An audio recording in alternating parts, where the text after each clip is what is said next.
বৃহস্পতিবার উত্তর দিনাজপুর জেলা প্রবীণ নাগরিক কল্যাণ মঞ্চের উদ্যোগে প্রয়াত অতুল বন্ধু লাহিড়ীর স্মরণ সভা অনুষ্ঠিত হলো। রায়গঞ্জ মার্চেন্টস অ্যাসোসিয়েশনের সভাকক্ষে অনুষ্ঠানের আয়োজন করা হয়। এই কর্মসূচিতে নেতৃত্ব দেন সংগঠনের সম্পাদক রথীন্দ্রনাথ দে। এদিন অতুল বন্ধু লাহিড়ীর প্রতিকৃতিতে শ্রদ্ধা নিবেদন করা হয়। ভবিষ্যৎ প্রজন্মের সুরক্ষায় প্রবীণদের ভূমিকা কি হতে পারে, এই বিষয়বস্তু নিয়ে আলোচনা করা হয় এই দিন।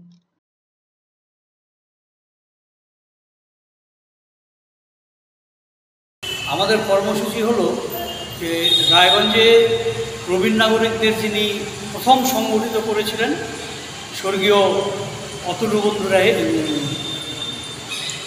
বন্ধু লাহিড়ী, তার স্মরণে আমরা উত্তর দিনাজপুর প্রবীণ নাগরিক কল্যাণ মঞ্চ আজকে জমায়েত হয়েছে।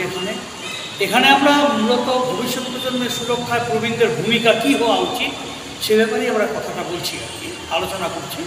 যেখানে বিভিন্ন প্রস্তাব উঠে আসছে বিভিন্ন বস্তি এলাকায় বা অন্যান্য ক্ষেত্রে, যদি আমরা প্রবীণরা যারা এখন এমনি বাড়িতে বসে আছি, ওই সমস্ত বস্তির যে সমস্ত ছেলেমেয়েরা আছে যারা পড়াশোনা করছে, তাদের ক্ষেত্রে যদি একটু বিনামূল্যে যদি পড়াশোনা বা এই জাতীয় জায়গাগুলোকে এনলাইট করা যায় বা তুলে ধরা যায় তাহলে সুবিধা হয়।